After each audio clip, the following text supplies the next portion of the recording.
நம்முடைய வாழ்க்கை பயணத்திலே ஆரம்பத்தில் இருந்தே உறவுகள் இருப்பார்கள். அநேக உறவுகள் பாதியில் வந்து இணைவார்கள். இப்போ மனைவி என்கிற உறவெல்லாம் பாதியில் வந்து இணைந்தது, ஆனால் தேவன் முன்னமே குறித்தது. இப்படி தான் ஒவ்வொரு உறவு. அப்போ அநேக உறவுகள் பாதியில் இணைய நம்முடைய வாழ்க்கை பயணம் போக போக ஆரம்பத்திலிருந்து அநேக உறவுகள் வந்து ஒன் பை ஒன்னா எடுத்துக்கொள்ளப்படுவார்கள், விலகுவார்கள். இப்போ சில வீட்டில் பாருங்க, ஆமே ஒரு பிள்ளை பிறக்கிறான்னா பிள்ளைக்கு தாத்தாக்கு அப்பா வேற இருப்பாங்க. அது என்ன சொல்லுவாங்க, கொள்ளு தாத்தாவா? சொல்லுங்க, எனக்கு அதெல்லாம் தெரியாது, நீங்க தான் எக்ஸ்பர்ட், சொல்லுங்க. கரெக்டா? அப்படி ஒரு சம்பவமே தெரியாது அவங்களுக்கு. கரெக்டா பாஸ்டர்? என்ன சொல்லுவாங்க அதை? கொள்ளு தாத்தாவா? கொள்ளு தாத்தா இருப்பார். ஆனால் அந்த பிள்ளை கொஞ்சம் வளரும் போது அவங்க என்ன பண்ணுவாங்க, போயிடுவாங்க. அப்படி போக போக போக அடுத்து அந்த பிள்ளைக்கு இன்னொரு, அதாவது ஒரு சகோதரனோ ஒரு சகோதரியை பிறப்பாங்க அந்த பெற்றோருக்கு. அப்போ இன்னொரு உறவு ஆட் ஆகுது. ஒரு உறவு உள்ள வருது, ஒரு உறவு வெளியே போகுது. இதுதான் வாழ்க்கை, இதுதான் வாழ்க்கை.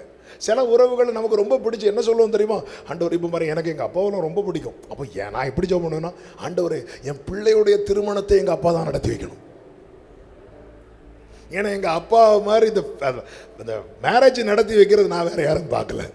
அதில் அவங்க கொடுக்குற செர்மன் அவ்வளோ பியூட்டிஃபுல்லாக இருக்கும். அப்போ நான் அதை பார்த்துலாம் ரசித்து அப்பா நாளைக்கு என் பிள்ளைக்கு திருமணத்தையும் இதே என் ஜெபம். ஆனால் ஆண்டவருடைய தீர்மானம் அதில் அவர் எடுத்துட்டார்.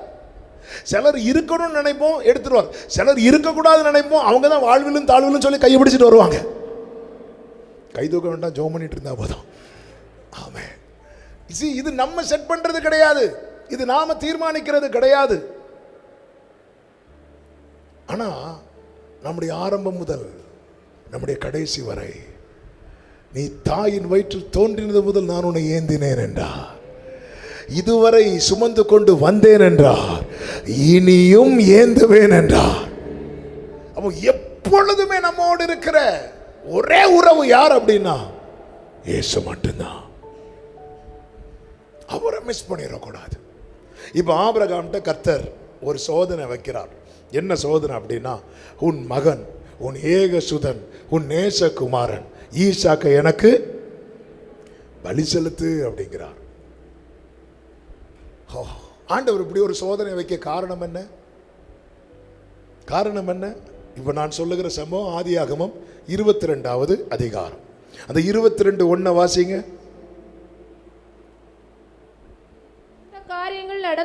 இந்த காரியங்கள் நடந்த பின்பு தேவன் ஆபிரகாமை சோதித்தார். தேவன் ஆபிரகாமை சோதித்தார். எந்த காரியம்? எந்த காரியம்? 21வது அதிகாரத்தில் ஒரு சம்பவம் நடக்குது. என்ன சம்பவம்னா, ஆபிரகாம் வீட்டில் இன்னொரு மகனும் ஏற்கனவே பிறந்து வளர்கிறார். யாரு? இஸ்மவேல். அப்போ சாராள் பார்க்குறாங்க, இஸ்மவேல் இருக்கிறது வரைக்கும் ஈசாக்குக்கு சுதந்திரத்துக்கு பிரச்சனை வர்றதுக்கு வாய்ப்பு இருக்கு. அதனால சாராள் சொல்றாங்க, இஸ்மவேலை துரத்திருங்க அப்படின்னு. சாராள் ஈஸியாக சொல்லுவாங்க, ஏன்னா சாராளுக்கும் இஸ்மவேலுக்கும் எந்த இரத்த உறவும் கிடையாது. ஆனால் ஆபிரகாமுக்கு அப்படி இஸ்மவேலை துரத்த முடியாது. ஆபிரகாமுடைய வித்து அவன், ஆபிரகாமுடைய பையன். ஆனால் ஒரு பெரிய கேள்வி, இப்போ ஆபிரகாமுக்கு முன்னாடி எப்படிப்பட்ட சோதனை அப்படி தெரியுமா? ஈசாக்கா இஸ்மவேலா? ஆபிரகாம் இஸ்மவேலை வெறுக்கவில்லை, இஸ்மவேலை பிடிக்காம துரத்தல. இஸ்மவேலை விட ஈசாக்கு ஆபிரகாம் ரொம்ப நேசித்ததுனால ஈசாக்குக்காக இஸ்மவேலை அனுப்பிவிட்டுட்டான். இந்த காரியங்கள் நடந்த பின்பு கர்த்தர் ஆபிரகாமை சோதிக்கிறார். என்ன சோதிக்கிறார்னா, ஈசாக்க பலி செலுத்து.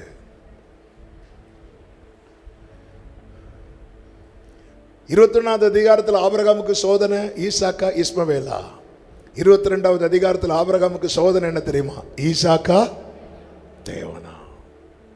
ஆபிரகாம் பார்த்தீங்களா, என்ன ஆண்டவரே டவுட் வந்துட்டு, ஆண்டவரே நான் ஈசாக்குக்காக இஸ்மவேலை விடுவேன், ஆனா எதற்காக உங்களை விட மாட்டேன். ஆபிரகாம் ரெடி ஆயிட்டான், அதிகாலையில எழுந்து. ஆமே ஆண்டவர், ஈசாக்கெல்லாம் என் லைஃப்ல 100 வயசுலேருந்து வந்தவன்ப்பா, ஆனால் நீங்கள் என் ஆரம்பத்திலிருந்தே இருக்கிறீங்க ஆண்டவரே. இன்னைக்கு அநேக உலக உறவுகளுக்காக ஆண்டவரை தூக்கி எறிகிற நிலை, ஆண்டவரை விட்டு போகிற நிலை, இது எவ்வளவு எவ்வளவு வேதனை தெரியுமா? இப்படி அவன் முக்கியத்துவம் கொடுத்ததுனால அந்த ஆசீர்வாதம் ஆபிரகாமோடு முடியவில்லை, அந்த ஆசீர்வாதம் ஈசாக்கின் இடத்தில் தொடர்ந்தது. நம்ம யாருக்கு முக்கியத்துவம் கொடுக்கிறோம், எதற்கு முக்கியத்துவம் கொடுக்கிறோம்? ஏன் ஞாயிற்றுக்கிழமை ஆராதனைக்கு வரலன்னா அது இந்த சொந்தக்காரங்க வந்துட்டாங்க, அது இவங்க வந்துட்டாங்க. ஒவ்வொரு உறவுகளுக்கு முக்கியத்துவம் கொடுத்து நம்ம ஜெப நேரத்தை ஆப்ஷன் ஆக்கிட்டோம். அதாவது ஜெபிக்கலாம் நினைச்சேன், முடியலை. அதாவது சொந்தக்காரங்க வந்தாங்கன்னு சொல்லிட்டு பிள்ளைங்களை எக்ஸாம் எழுத விடாமல் இருப்போமா? பிள்ளைக்கு 10th ஆனுவல் எக்ஸாம் நடக்குது, 12th ஆனுவல் எக்ஸாம் நடக்குது. சொந்தக்காரங்க திடீர்னு வந்துட்டாங்க, மேக்ஸ் எக்ஸாம் நடக்குதுன்னு வைங்கள, ஏதோ ஒரு எக்ஸாம் நடக்குது, சொந்தக்காரங்க வந்துட்டாங்க, நீ இன்னைக்கு எக்ஸாம் எழுத போக வேண்டாம், விடுவோமா? சொந்தக்காரங்களை வீட்டில் ஏற்றலைனாலும் பரவாயில்ல, நீ எக்ஸாம் எழுத ஓடிடு. ஆனால் எத்தனை ஆண்டவருக்கு அடுத்த காரியத்தை கட் பண்ணுறோம் தெரியுமா? ஆமாம், பிள்ளையாண்டானை நடத்த வேண்டிய வழியிலே நடத்து அப்படிங்கிறார். 12 வயசுல இயேசு தேவாலயத்தில் இருந்து விட்டார் என்று இருக்கு.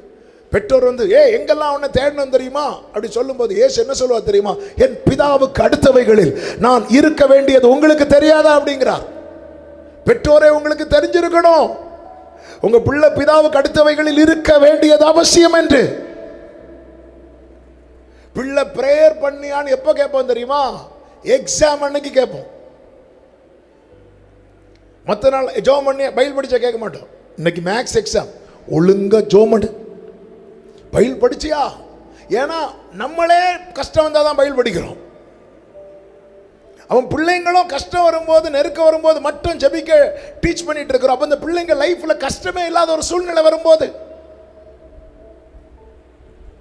அதனாலதான் ஆண்டவர் ஆபிரகாமை கொண்டு சொன்னார், மோசையை கொண்டு ஜனங்களுக்கு சொன்னார், நாளைக்கு நீ கட்டாத வீடு, நடாத தோட்டத்தில் போய் உட்கார்ந்துருப்ப, அன்னைக்கு உனக்கு அப்ப தாழ்ச்சியே இருக்காது, தலைமுறை தலைமுறைக்கு வேண்டியது இருக்கும். அப்படி இருக்கும்போது கர்த்தரை நினைப்பாயாக. ஏன்னா அப்படிப்பட்ட சிச்சுவேஷன்ல மறந்து போவதற்கு நிறைய சான்சஸ் இருக்கு. ஆனா இப்போ அப்படி கிடையாது. இப்போ வேற வழி இல்லைன்னாலும் நீ அதிகாலையில எழுந்துதான் ஆகணும். ஏன்னா லேட்டா எழும்புனா பனியில மண்ணா என்ன ஆயிரும், உருகிறோம். அப்ப நீ காலையில எழுந்துதான் ஆகணும். நிறைய பேர் ஜெபிக்கிறது விரும்பி அல்ல, வேறு வழி இல்லாமல். ஆண்டவர்கிட்ட மட்டும் ஒரு நம்பிக்கையை கொடுத்து பாருங்க, கேரண்டியா சொல்றேன். அதாவது இவனை எவ்வளவு உயர்த்தினாலும், இவனை எவ்வளவு பிளஸ் பண்ணாலும், இவன் ஆண்டவரை விட்டு போக மாட்டாங்கிற ஒரு நம்பிக்கையை மட்டும் கொடுத்து பாருங்க. ஆமா, நீங்க போதும்னு சொல்ற அளவுக்கு ஆண்டவர் உங்களை ஆசீர்வதிச்சிட்டு இருப்பார். இந்த நம்பிக்கையை கொடுங்க. இயேசு கொடுத்தாருலங்க பிதாக்கு, பிதாவே உம்முடைய குமாரன் உம்மை மகிமைப்படுத்தும்படிக்கு நீர் உமது குமாரனை மகிமைப்படுத்தும் கொடுத்தார். பார்த்தீங்களா? இதனால இதனுடைய ரிசல்ட் என்ன தெரியுமா? எல்லா நாமத்துக்கு மேலாக இயேசுவை பிதாவானவர் என்ன பண்ணார் தெரியுமா? உயர்த்தினார். அப்படி எல்லாவற்றுக்கு மேலாக உயர்த்தும் போது அந்த மகிமை முழுவதையும் இயேசு யாருக்கு கொடுத்தார் தெரியுமா? பிதாவுக்கு. அதனாலதான் சபையிலே கிறிஸ்து இயேசு மூலமாய் பிதாவுக்கு மகிமை. அதனாலதான் இயேசுவை உயர்த்தினா மட்டும்தான் அந்த மகிமை பரலோகத்தில் போய் சேரும். இயேசுவை தவிர வேற யாரை உயர்த்தினாலும் பரலோகத்துக்கு அந்த மகிமை போகாது. ஆராதிக்க வேண்டியவர் ஒருவர் மட்டுமே. நமக்காக இறங்கி வந்து அடிக்கப்பட்ட நம் ஆண்டவராகிய இயேசு கிறிஸ்துன்னு சொல்றவங்க நல்ல கரங்களை தட்டி ஆமென், ஆமென். கர்த்தருக்கு முக்கியத்துவம். நம்முடைய வாழ்க்கையில, நம்முடைய குடும்பத்தில் என்ன வந்தாலும் கர்த்தருக்கு முக்கியத்துவம். ஹல்லேலூயா. பிள்ளைகளுக்கு அதை போதிக்க பழகணும். சின்ன வயசுலேருந்தே நாங்கள் 5 பிள்ளைங்க. நாங்கள் பார்த்த ஒரு காரியம் என்ன அப்படின்னா, எங்கள் அப்பா பைபிள் எடுக்கும்போதே முத்தமிட்டு தான் பைபிளை திறப்பாங்க. எப்போ கடைசி வரை அப்படி தான் பார்த்தது. கடைசியில் எங்கள் அப்பாவுக்கு கொஞ்ச நாள் வந்து இந்த கண்ணில் ஒரு பலவீனம் இருந்துச்சு. அப்போ ஒழுங்காக பைபிள் ரீட் பண்ண முடியாத சிச்சுவேஷன். எங்கள் அப்பா பைபிள் ஃபுல்லாக படித்து முடித்தவங்க. எந்த வசனம் எங்கே இருக்குன்னு கேட்டால் உடனே அடுத்த ஃபியூ செகண்ட்ஸில் சொல்லிடுவாங்க. ஆனாலும் அந்த டைம் அவங்களுக்கு பைபிள் ரீட் பண்ண முடியாத போது எங்கள் அப்பா என்ன பண்ணாங்கன்னா, என் மனைவியை கூப்பிட்டு பைபிளை ரீட் பண்ண வச்சு கேட்டுட்டு இருந்தாங்க. ஆமென். அவங்களுக்கு தெரியாதா எந்த அதிகாரம்? சரி, தெரிஞ்ச நமக்கு பைபிள் படிக்க முடியல, தெரிஞ்ச வசனத்தை சொல்லுவோம், அவங்க எல்லாமே. ஆனாலும் அதை இதை பார்த்து பழகுனதுனால என்ன ஆகுது அப்படின்னா, இன்றைக்கி எங்களுக்கு பைபிளை எடுத்தாலே, நான் மட்டும் இல்லை, எங்கள் 5 என்னுடைய பிரதர்ஸ் சிஸ்டர்கள், பைபிளை எடுத்தாலே ஆட்டோமேட்டிக்காக எங்கே போகுது தெரியுமா? உதட்டு பக்கம் போகுது, முத்தமிடுவதற்கு.